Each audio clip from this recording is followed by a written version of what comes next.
Welcome tonight to the Classes Without Quizzes. I don't know if some of you are Ivey graduates, but if you are, I just want you to know that there's not going to be any cold calling tonight. And for those of you that don't know what cold calling is, it's when the professor says, "And you, what do you think of that issue?" So we won't be doing that, but we will have time for questions and answers.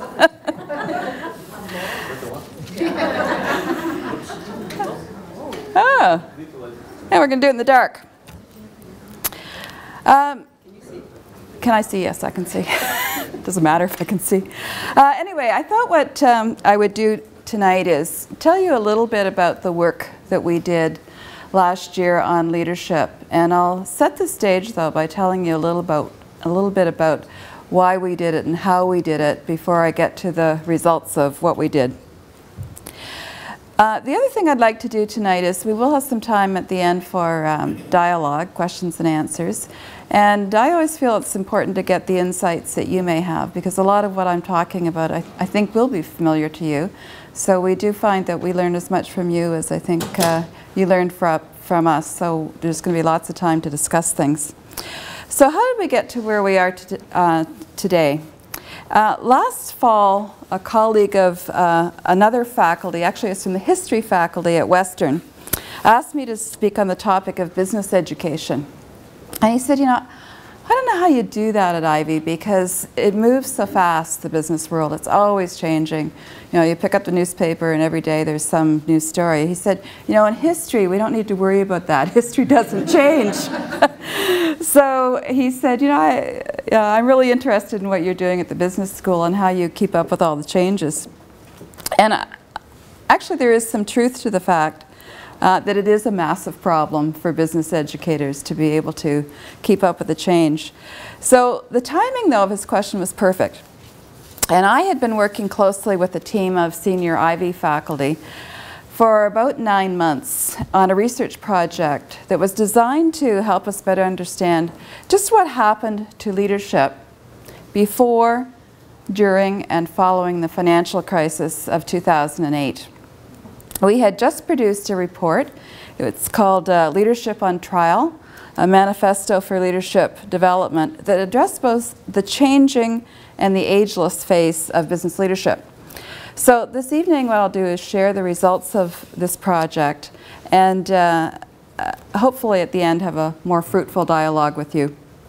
So over the next 20 minutes I'm going to cover why we engaged in the research and how we approached it. Second thing I'm going to do is look at the leadership failings and the successes that we discovered. Here we go, try that. Okay. And the third thing is we're going to, what we believe are the essential elements of good leadership. And in particular, there's two critical components of good leadership, which are the key indicators of how a leader will act. We'll talk about that. Fourth and finally, I will discuss with what we believe are the implications of this study. And I think most importantly, our calls to action. So let us begin with why and how. For the faculty at Ivey, there is just really one word, and that word is leadership. Developing leaders is the essence of what we do at Ivey, what we've always done at Ivey since 1922. And what we continue to do. So our first undergraduate class graduated in 1922 from Western, and at that time the case method was pioneered in Canada. We worked closely and got a lot of help from Harvard actually to bring the case method to Canada, and it's been at the forefront of shaping a lot of what we do in terms of training our business leaders and making sure that their organizations succeed. 6 years ago, we introduced a somewhat new approach to business education and management, which we called cross-enterprise leadership. And in a nutshell, what cross-enterprise leadership is recognition that the world is changing and that the role of the leader, particularly a leader of a large multinational corporation, has been undergoing dramatic change in response to the many changes in the business world. So what changes are going on in the business world? Well, first of all, the emergence of some very large new economic powers. When you look at the growth in the world these days, North America is actually trailing Asia. So what's going on in China and India is certainly going on at a faster clip than in North America. But there's also some innovative communication platforms. Yeah, you've probably been following all the social media trends. There's also a lot of complexity in introducing and conducting business across a very diverse spectrum of geographic, social, economic, and political boundaries. And they're all at the core of this change. It's a bit like a tectonic shift, or I guess you could call it a tsunami if you wanted. But these changes create a new global business reality that in turn change the very nature of how a firm operates, from a very solid hierarchical form, which probably many of us worked in, to one that is actually more aptly defined as a very intricate and complex web of relationships with subsidiaries, with partners, with suppliers, employees, customers, and intermediaries across the globe. So the change required a new leadership model. And we believe that cross-enterprise leadership was the answer to the challenges of the 21st century. It captured the new demands that were placed on leaders in terms of leadership qualities, their aptitudes, their characteristics, and the things that enable the leaders to thrive and survive in a complex, very rapidly changing business reality. At the core, cross-enterprise leadership recognizes that managers operate in a complex world where the boundaries of an organization are fluid and they're dynamic. You can compete on the one hand and cooperate on the other hand with the same company. They cut across functional designations, they cut across departments and business units, they cut across geographies, they cut across cultures. So leadership in this context shifts from the hierarchical command and control, listen to what I say and do what I say, to a very distributed leadership model. Distributed not only within your own organization, but beyond its boundaries as well. So what we might call the traditionally soft skills of communication, of collaboration, and teamwork play a much larger role than they ever did before. While Ivey's case methodology always stressed the development of these leadership skills, we placed even greater emphasis on these areas, and at the same time began to reshape our own organization to reflect the interconnected and dynamic reality. For example, we created cross-enterprise research centers, and it brought together faculty from various disciplines to collaborate and provide solutions to some of the complex and critical issues that are facing business. I talk about it a little bit as turning business education on its head, where rather than teach just a discipline, so just teach you marketing, we would rather turn it on its head, try and solve a problem, and then bring all the disciplines to bear to solve the business problems, such as marketing, finance, operations. So that cross-enterprise approach is the one that you really need these days to solve a problem in an organization. So just 3 years after we introduced cross-enterprise leadership, the global financial system all but collapsed in a matter of days under the weight of years of poor and risky decision-making in organizations and governments around the world.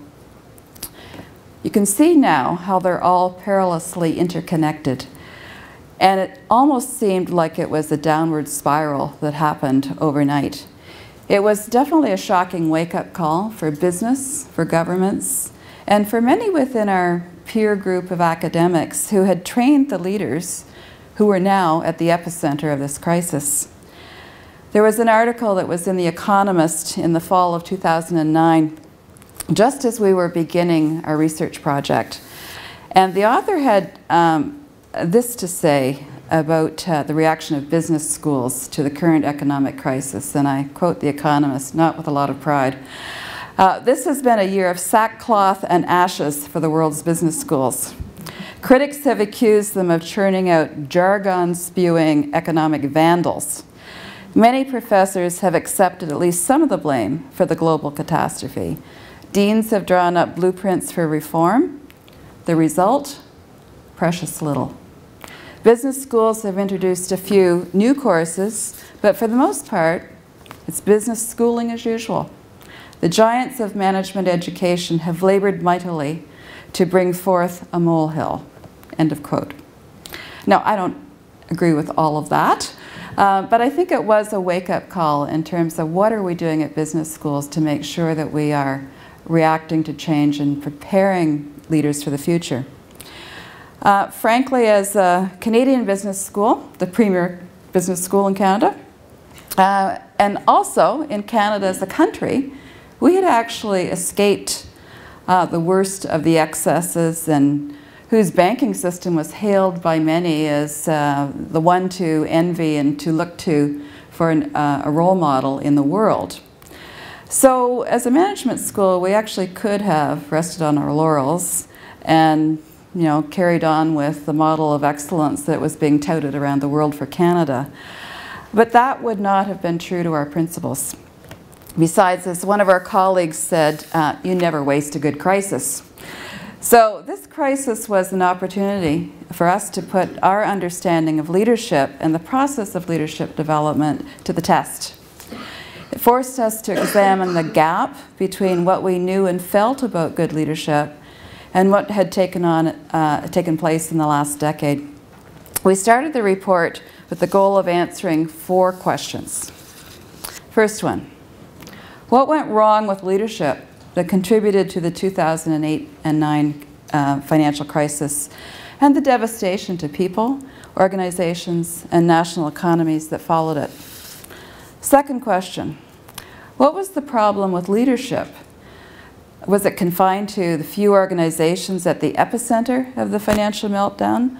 Or did the crisis reveal more and broader problems with leadership, both in the public and the private sector? Third question, what could we learn from these organizations and the leaders who anticipated the crisis and avoided it completely, or who coped well throughout the last couple of years and were therefore in pretty good shape to benefit from the recovery?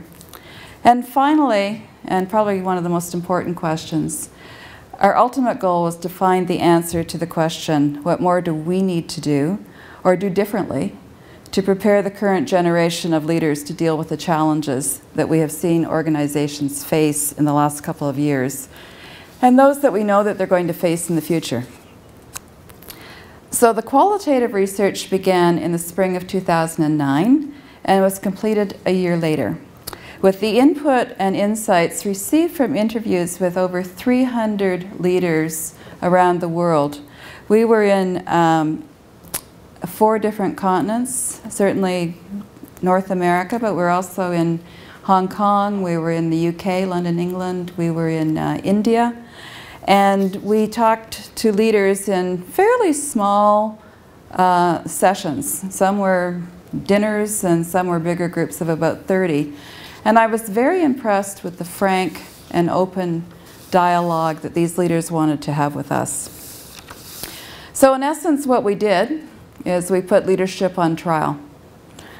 Our aim in doing this, though, was not to identify and assign blame, as many had been doing. They were trying to blame it on one thing. It's just all about greed, or it's just all about regulation, or it's just all about executive compensation. We weren't trying to assign blame, but we were trying to determine what had gone wrong and how we could make a difference in the future. And the session participants revealed many examples of poor leadership and poor decision making. But they also shared many examples of good leadership, leaders who saw what was coming, who led their organizations in ways that avoided the damages and the dangers. And in some cases, they even took advantage of the opportunities that were created in the aftermath of the crisis. And overall, a few things stood out for us.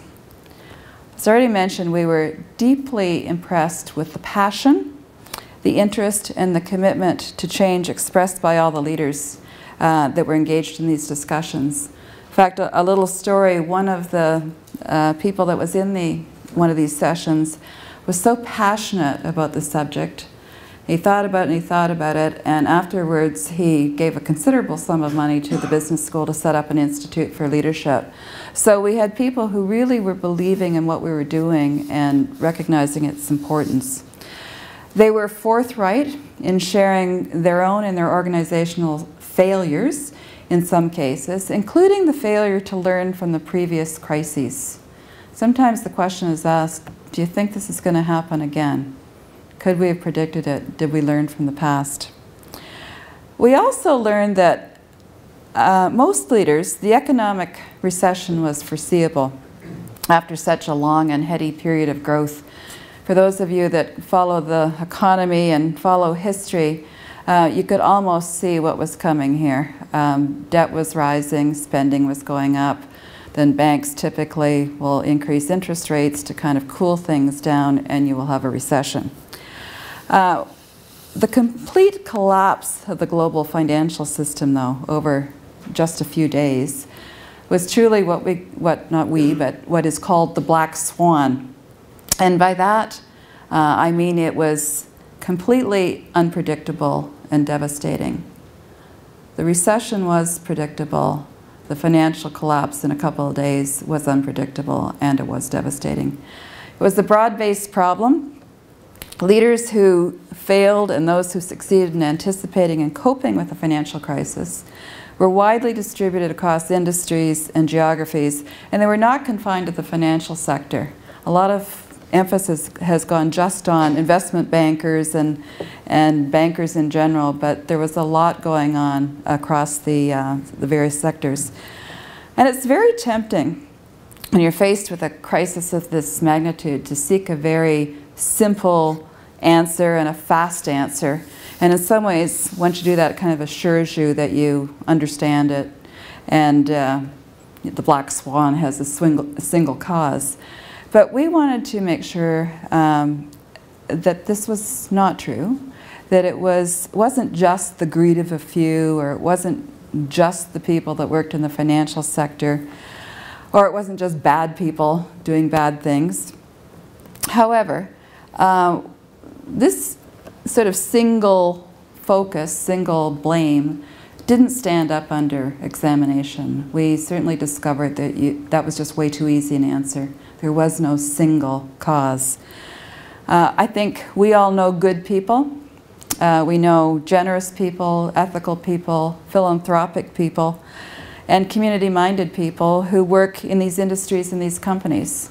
In fact, as we talked in these sessions around the world, they're people like you and me.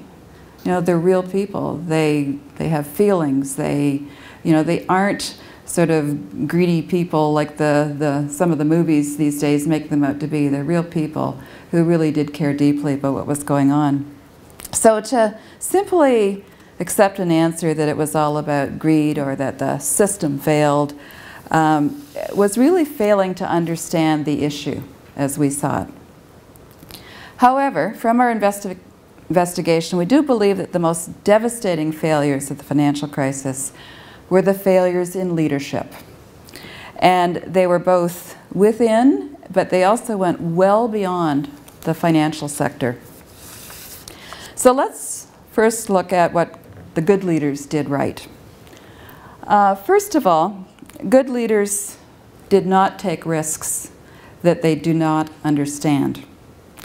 They'd established policies and processes to manage risk, and good leaders read the signs.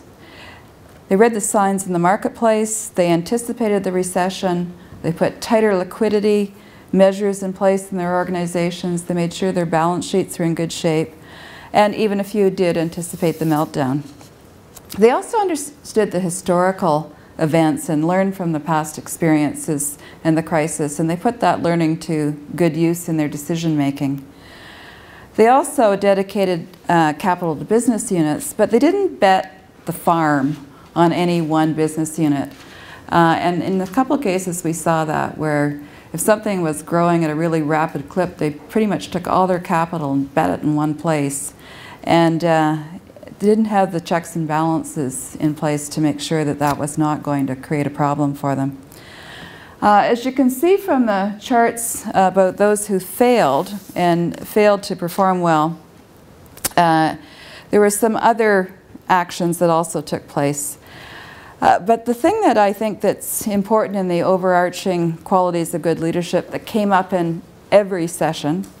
First of all, good leaders created and sustained strong value cultures, and they encouraged constructive and creative dissent. We heard that a lot. What do I mean by constructive dissent?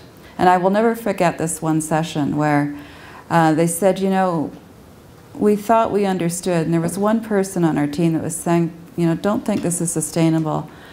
Not sure we should be doing this. But there was such a culture of success, everybody else was doing it, groupthink had set in, that they just basically shut this person down. They didn't listen. So that whole culture, and I don't mean disruptive behavior or bad behavior, but allowing the different points of view and the constructive dissent to take place in an organization. We heard that over and over again, that was very important in the good organizations. Good leaders also exhibited positive character traits like open-mindedness, prudence, humility, and they understood the interconnected nature of business. They understood that business was also interconnected to society and that they had a responsibility in that relationship. So some of you might say, well, this is kind of boring, common sense stuff. But the unfortunate reality is that too often it's not very common. In fact, what's that saying about common sense? It's not so common. And as you can see from the chart, the executives raised numerous issues during the focus groups, which included, but were not limited, to risk management, corporate governance, executive compensation, and a failure to learn from previous crises. But the dominant theme in all the sessions, whether it was in Canada, whether it was in the US, whether it was in Hong Kong, whether it was in Mumbai, was the issue of character. And this is what I really want to spend some time with you on tonight. Almost unanimously, the executives that we interviewed echoed that good character is of paramount importance to good leadership. And this kind of surprised us when we were examining the financial crisis. And if there was one thing that they kept focusing on, it was good character. So the issue of character development and commitment to the hard work of leadership are very much entwined. But this character and commitment issue was very, very important, and it led us to think a lot about business education, and about commitment issue was very, very important, and it led us to think a lot about business education and about our call to action. But before I get to the call to action, I just want to explore character for a minute. Much of what has been written and has been discussed and taught about leadership in business today revolves around how you lead other people and about how to lead within an organization. But there's very little about how to lead yourself, or more specifically, how to become a leader of good character. Nevertheless, being of good character is the leadership quality that distinguishes great leadership. It's the quality that most people admire the most. Leaders of good character have integrity, they have compassion, and they have courage. We talk a lot to our students about how important it is to have courage as a good leader.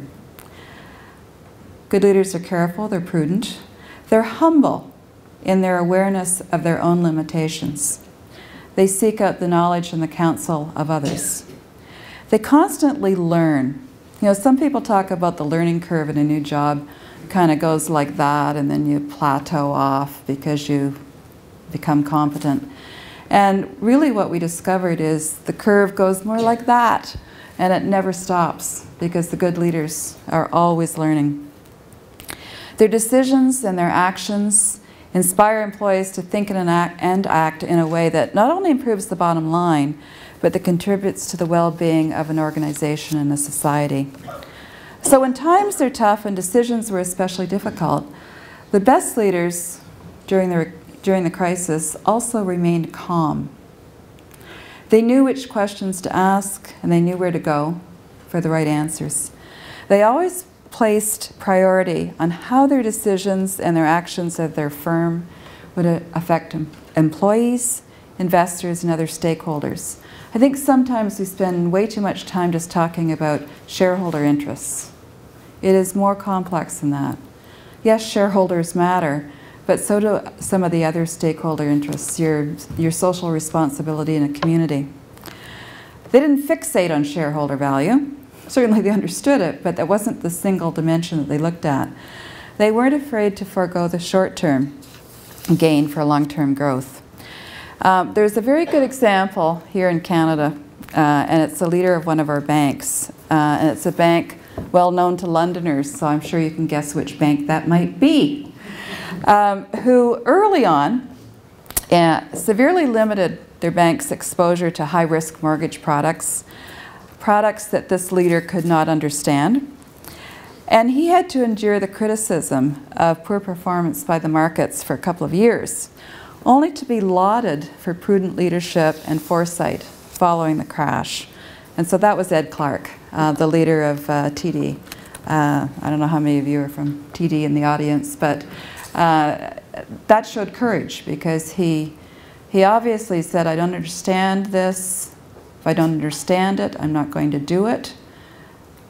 In the meantime, some of the other banks were. Their results were not as good as some of the competitors, but in the long run, paid off. Their losses were a lot less. They wrote down a lot less than other banks did. And certainly all the Canadian banks fared better than many around the world, but I think TD is one that I hold up. And I really put a lot of credibility to their success and their leader. So what defines good leadership? Leaders like these have mastered what Ivey defines as the 3 fundamental pillars of effective leadership. So if you remember nothing else, the 3 C's, which I'm about ready to tell you. This is really the bottom line of what we found out. The first pillar is competencies, or the knowledge, skills, and understanding and judgment needed to assess a situation, to analyze solutions, and collaborate with others to get things done.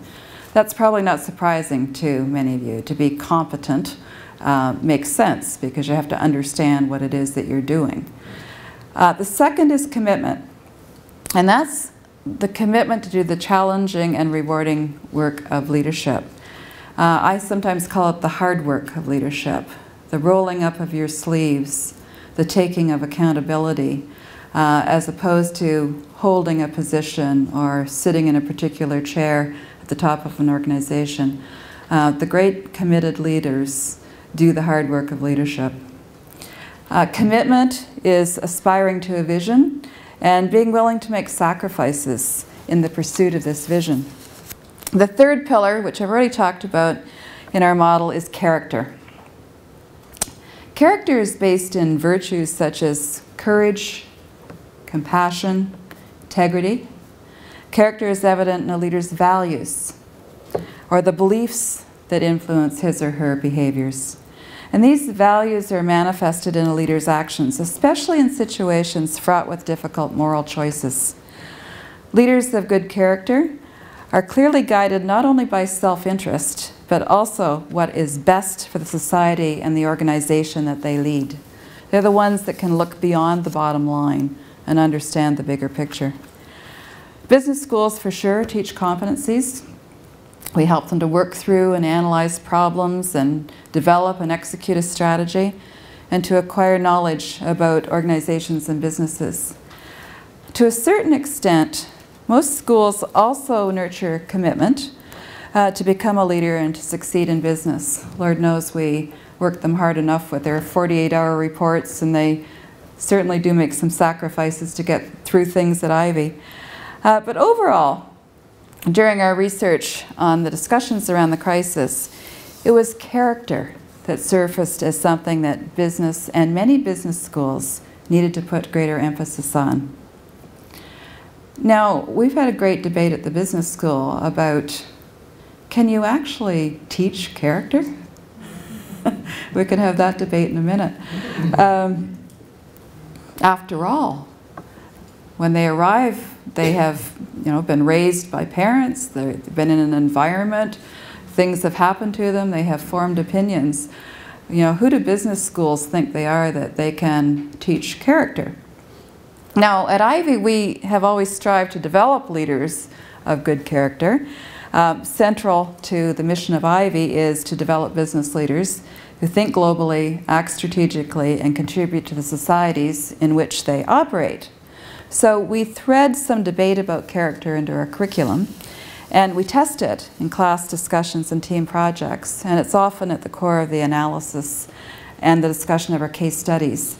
I do believe that because we teach using cases and we actually put you in the position of the decision maker, we can create an environment where you at least can reflect on character, because these issues might have some moral issues surrounding them.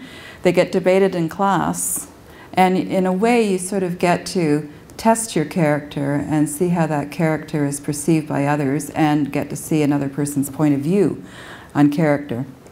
But we're taking further steps at the business school to help students develop into the leaders of good character through simulations of leadership experiences that particularly encourage discussions around morality, around ethics and commitment.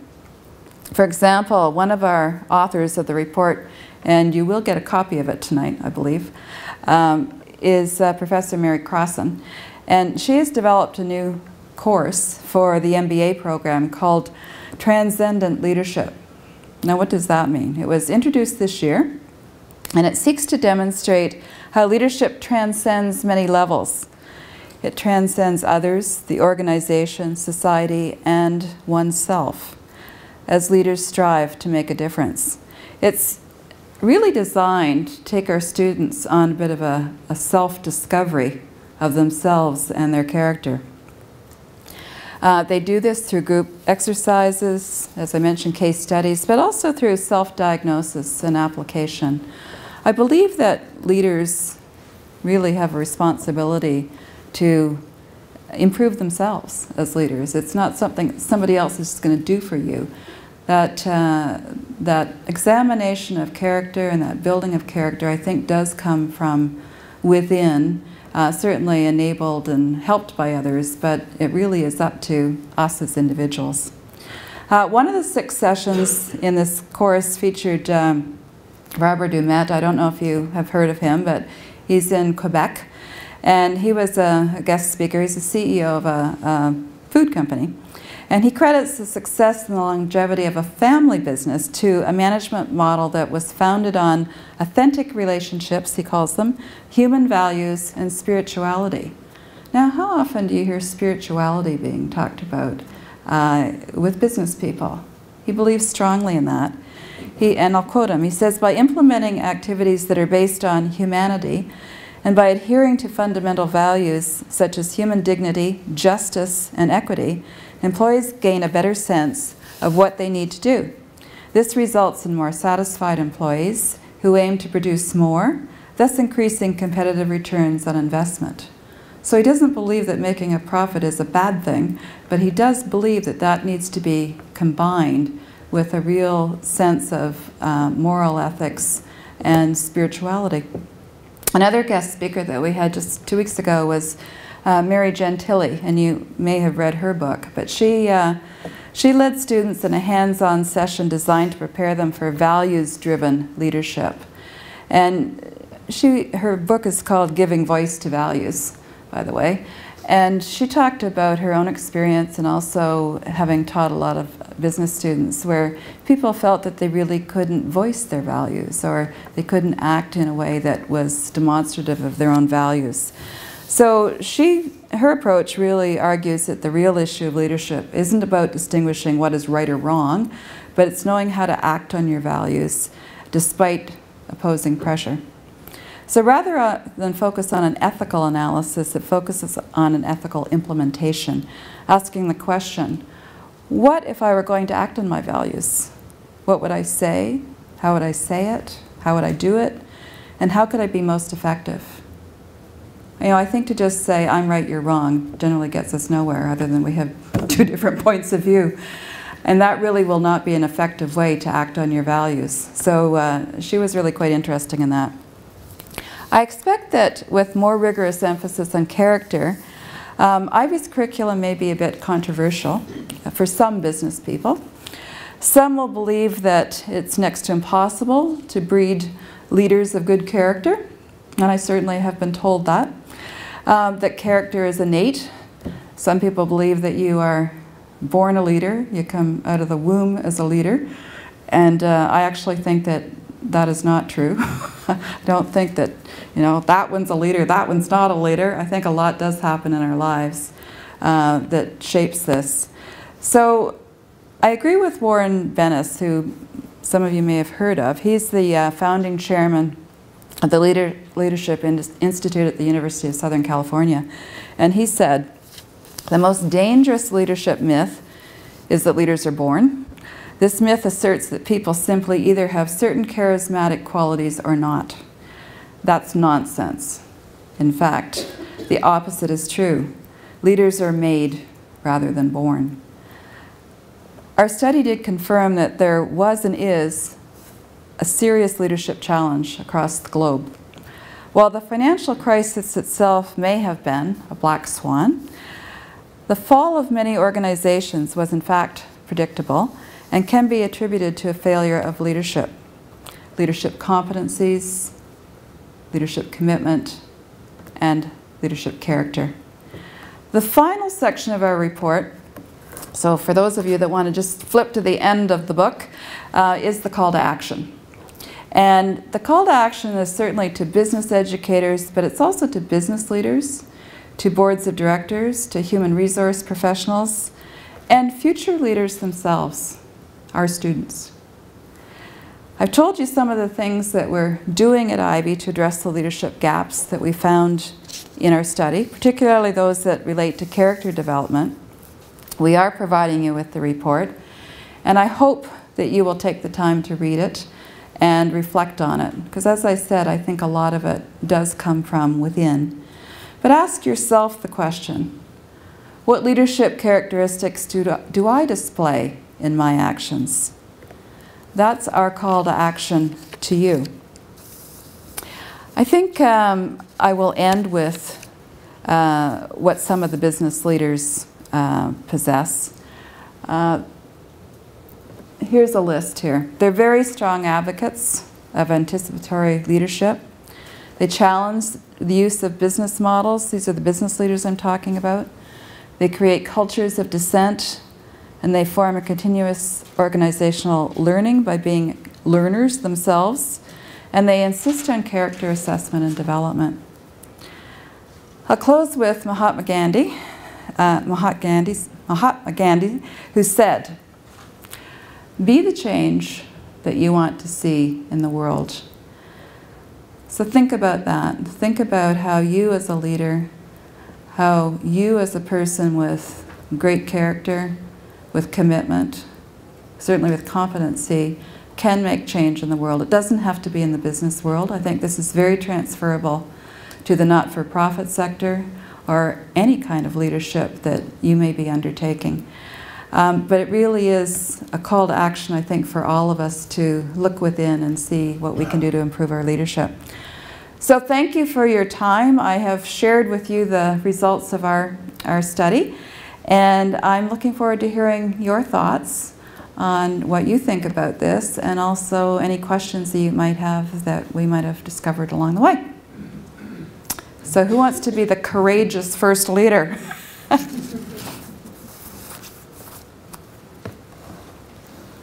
So do you believe that leaders are born? Does anybody believe that?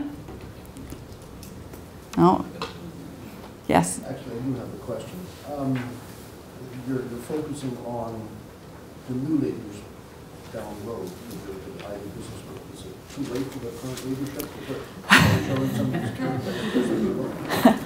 I don't know if you all heard the question, but the question was, we're focusing on the new leaders with our students, and is it too late for the current leaders? The answer is no. You know, I think that one of our calls to action is to the current business leaders and to leaders in any organization. I do believe we can continue to learn. I think we can reflect on history. We've all had experiences, I think, as leaders that taught us things. I actually believe that we do have some crucible moments where it does cause you to reflect. probably one of the most important is the first time you were fired. That sometimes causes you to think. The second time is your first heart attack, which I hope none of you in this room have. But there are moments, I think, when we really do stop and assess who we are, what we're doing, why we're doing it, how we're leading. And I think that applies to current leaders. I do hope that we remember what happened and that we don't forget the learnings. That came up a lot in the focus groups and the discussions we had with leaders, that, you know, and that was one of their calls to action for us, is we need to teach more business history because some things do repeat themselves, and so don't forget those lessons. But I think current leaders certainly can continue to grow and develop and change, if they want to. If they want to, yes. There's a theory that you can't ask someone to change their personality, but you can ask them to change their behaviors. Where does that fall into the character model? Well, yeah, I think it is true that, you know, if you're an introvert, you're an introvert. If you're an extrovert, you're an extrovert. I don't think that's going to dramatically change. You can take public speaking courses and, you know, learn to be a little bit more of an extrovert. But I think you can, and to me that's not character, that's just who you are. Character and some of the virtues and the values that I talked about, I think you actually can mold. I see people that look to me like they might be parents in the room and have some young children, and I think as role models we can certainly influence people's character. How we treat people on the job. I was talking to someone whose daughter had a very bad boss as a first work experience, and it impacted that young woman for many, many years because of what happened. So, you know, I think there are ways that you can, your personality may not change, but your character and the virtues and the values that you hold as part of that character can be examined and can be altered. Yes? With a federal budget coming out soon, you mentioned quite often in your speech that Canada has done quite well through the global meltdown. I was wondering if you could explain that was more fiscal government or prudent small business owners that kind of steered us through this. Well, on the financial side, I actually give credit to the regulators, which are sort of quasi-government, in that there were rules in place that didn't allow them to do certain things that they were doing in other countries. And mortgages is a good example, where you had to have a certain down payment. That was part of the regulation for our banks. So in some, and there were also rules on liquidity, how much money you had to have in reserves, etc., in Canada, that were, I think by some, considered to be conservative. You know, there's the conservative Canadians not taking any risks, but it turned out to be very prudent, and it turned out to be good governance and good policy, because it saved our bacon, you know, when everything collapsed. So, you know, I think from a governance perspective, we actually did a pretty good job. In terms of the budget coming up, you know, personally, I think it is a good thing to have your house in order in terms of making sure that, you know, your country doesn't turn into a basket case in terms of debt. So I have no insight into what the budget is going to do, but I think the fact that we, you know, as a country and had good regulation and had a pretty good balance sheet compared to other countries was good for us. On the business side, you know, was it all about small businesses and stuff? I think it was a mixed bag. I think some did really well because they had the qualities that I talked about in good risk management. They were not spending and like drunken sailors, and they were not accumulating debt like crazy. They, you know, were pretty careful in what they were doing, and they did fine.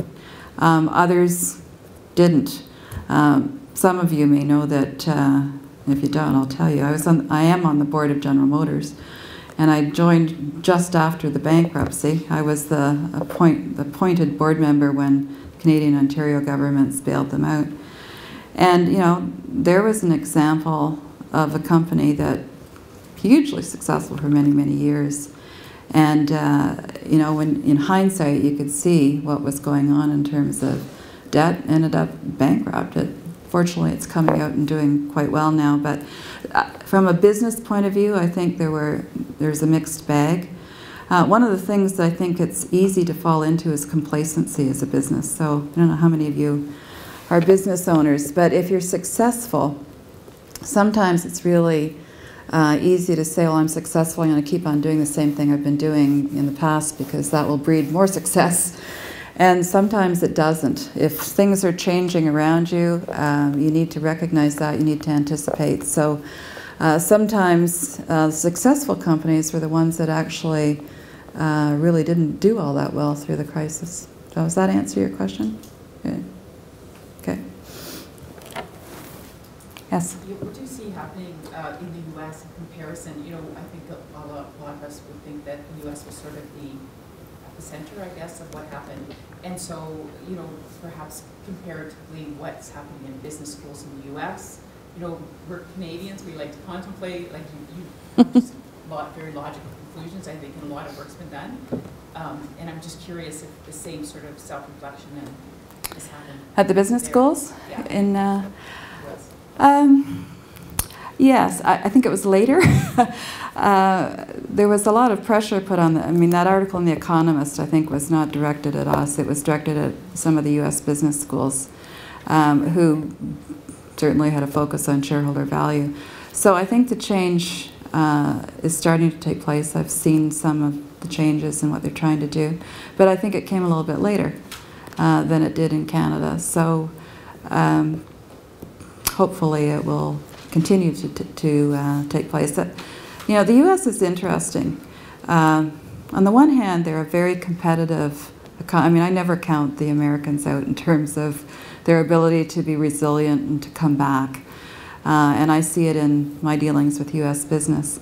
On the other hand, I think they did have a bit of that complacency, and things were great for, you know, the growth was great for many, many years. And they were, well, you saw what happened in the mortgage market and, you know, what was going on in terms of borrowing way above your means, not just at a consumer level, but also at a government level. It's what, $1 trillion or something. So, you know, I think there was a bit of complacency and, you know, we don't, perhaps a bit of arrogance, but certainly that conservative nature, while it helped Canada, I don't think was present in the U.S. And what I'm seeing is a little more moderation. What you do hope, though, is because things are a bit like a pendulum, and sometimes they swing too far the other way.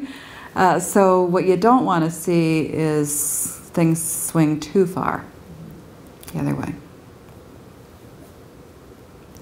I think question at the back of the room there. How are the students taking the switch of classes and learning about character instead of learning about things that will get them a job? Well, we haven't abandoned the things that will get them a job. The question was, how are the students responding to the, you know, some of the cases that we're doing on character development versus learning things that will get them a job? Remember the 3 C's. The first one was competencies. So we very much make sure that our students graduate competent in business and competent to get a job. So I would say it's more an additive, that we're putting a little more emphasis on character. It's not that we never talked about it before, but we're bringing in some fairly different and controversial speakers for them to hear and to think about and reflect upon. So overall, I would say business students in the last few years have been quite socially responsible compared to, I used to work in technology and telecom, 15 years ago. And I would say there's a difference in young people these days. They are more aware of global issues. They're more aware of the environment. They're more socially conscious of what's going on. And I actually think they really want to talk about some of these things. So I haven't seen any big backlash. But, you know, it's trying to figure out how you do that, because you don't want to get preachy. You know, it's like being a parent. The worst thing you can do is preach to your kids, because, you know, there you go again. So we're trying to do it in a way that causes them to think about themselves and what they're doing. And, you know, that's what I said, that we've got some pretty good cases now that puts them as the decision maker in a tough position as a leader, where they have to make decisions. And I think that's one of the best ways that they can learn, and they do quite enjoy that. Yes? Do you try to, maybe assess is too strong, but try to judge the character of the students before they get into? Yes, we do. The question was, do we try and judge the character of the students before we accept them into the business school? We have actually, quite to my delight, a fairly sophisticated way of assessing them. There's the academic piece, so you know, you look at their academic record, but we also assess their leadership before they come in. We actually have a you know, almost a scale where we judge it, and the question would be, how do we do that? And we look at, you can learn a lot about somebody by what they have done in the past. You know, what groups have they been involved in? What have they led? What have they done in the not-for-profit? You see kids going over to Sudan to help, you know, Habitat for Humanity or something. You can see, and we also ask them to write essays. And, you know, I suppose some of the cynics in there would say, well, somebody can help them with their essay. But if you actually look at what it is that they have done in the last little while, it tells you a lot about somebody. So we look at their character, or what we believe to be a surrogate for their character, and we blend that with their academic credentials. And, you know, we have not accepted someone who has had, you know, really, really high marks, but it looks like they've done nothing on leadership. Looks like all they did their life was study. And I do remember a parent calling me and saying, you know, you've obviously underestimated the intelligence of my daughter. Why did you not let her in? And, you know, it's because there was no demonstrated leadership. So we look at those two things, both at the undergraduate level and the graduate level. You don't always get it right, but you do the best you can. Okay, I think we're running out of time here. Getting the hook? There's never a hook, because I think you have us all on the edge of our seats. It's my pleasure to be able to thank you this evening for sharing some insights with us as to all the great work that you're doing at the Richard Ivey School of Business.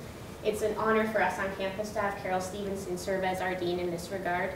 And tonight you demonstrated your competency as you led us through tonight's lecture. Classes without quizzes, again, you're not being tested, but as Carol mentioned, you do have a book to take home with you. That's our case study method, so you can read up on that and learn. Come back next year.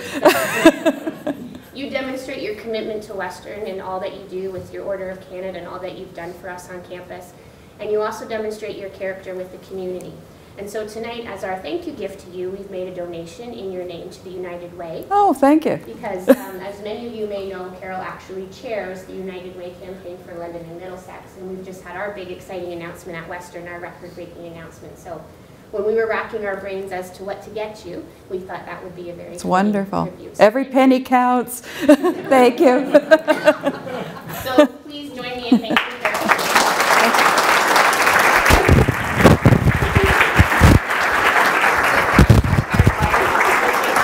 I'm wired.